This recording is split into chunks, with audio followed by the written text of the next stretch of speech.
అందరికీ నమస్కారం. కాంగ్రెస్ పార్టీ ప్రభుత్వం తెలంగాణలో అన్ని వర్గాలను మోసం చేసినట్టుగానే బీసీలని వంచింది, మోసం చేసింది. ఆ వంచనని కప్పిపుచ్చుకునేందుకు ఎప్పటికప్పుడు కొత్త డ్రామాలు ఆడుతున్నది. ఇదే బీసీ రిజర్వేషన్లకు సంబంధించి మొదటి రోజు నుంచి డెడికేటెడ్ కమిషన్ నుంచి ఇప్పటి వరకు ప్రతి స్టేజిలో ఏం చేయాలో మేము చాలా స్పష్టంగా చెప్తూ వచ్చినాం, ఏం చెయ్యకూడదో కూడా చెప్తూ వచ్చినాం.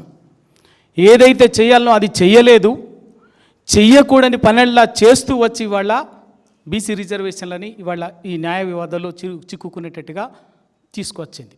చేయాల్సిన పని చేయలేదు, కానీ చేయకూడని విధంగా చేయటం వల్ల ఈ రిజర్వేషన్లకు చట్టబద్ధంగా కానీ రాజ్యాంగబద్ధత కానీ రాకుండా చేసింది.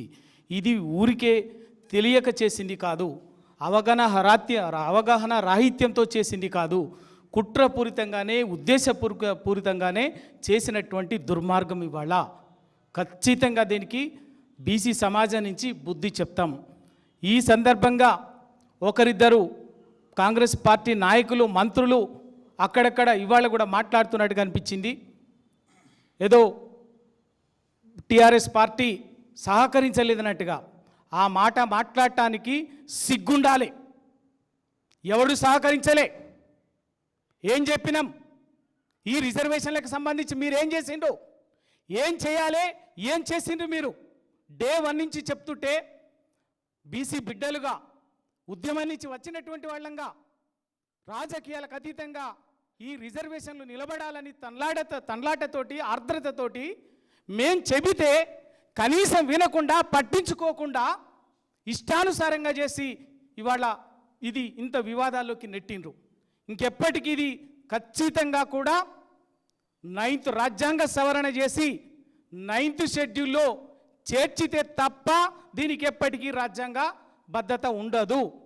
ఏ విధంగానైనా అప్పటికప్పుడు బైపాస్ చేయడం అవుతుందే తప్ప, మోసం చేయడం అవుతుందే తప్ప అది ఒక్కటే ఎప్పటికీ పరిష్కారం. ఆ ప్రక్రియకి ఇప్పటికైనా ముఖ్యమంత్రి రేవంత్ రెడ్డి గారు, కాంగ్రెస్ నాయకులు శ్రీకారం చుట్టి దానికి మా సహకారం ఏందో, బీఆర్ఎస్ పార్టీ సహకారం ఏందో తీసుకోండి. మేము ఇవ్వడానికి సిద్ధంగా ఉన్నాం.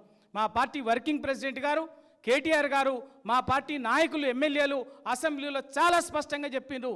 చెప్పిన తర్వాత కూడా మీరు ఇష్టానుసారంగా చేసి దీనికి ఇవాళ చేసి ఇంకా పైగా డ్రామాలు ఆడుతున్నారు.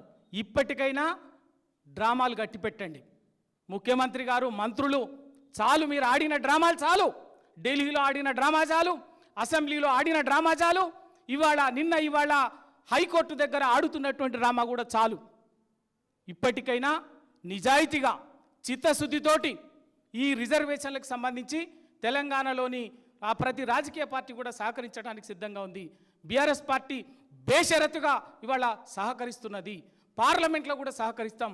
దాన్ని ఏ విధంగా ఆచరణ సాధ్యమవుతుందో ఆ ప్రక్రియను చేపట్టండి. అంతేకాని మీరు డ్రామాలు ఆడుకుంటా మీ డ్రామాలకు వంత పాడాలన్నట్టుగా మేమేదో ఆ వంత పాడనందుకు మీరు మా మీద విమర్శలు చేయాలనుకుంటే మాత్రం ఖబర్దార్, ఇవాళ వదిలిపెట్టేది లేదు. ప్రజాక్షేత్రంలో మీరు అన్ని వర్గాలను మోసం చేసిండ్రు. ఆ మోసం చేసినటువంటి మోసాన్ని డైవర్ట్ చేయడం కోసము ఈ బీసీ రిజర్వేషన్లని ఇవాళ వాడుకుంటున్నారు తప్ప బీసీ రిజర్వేషన్లని రాజ్యాంగబద్ధంగా అమలు చేసే ఉద్దేశం మీకు లేదు, వదిలిపెట్టే సమస్య లేదు.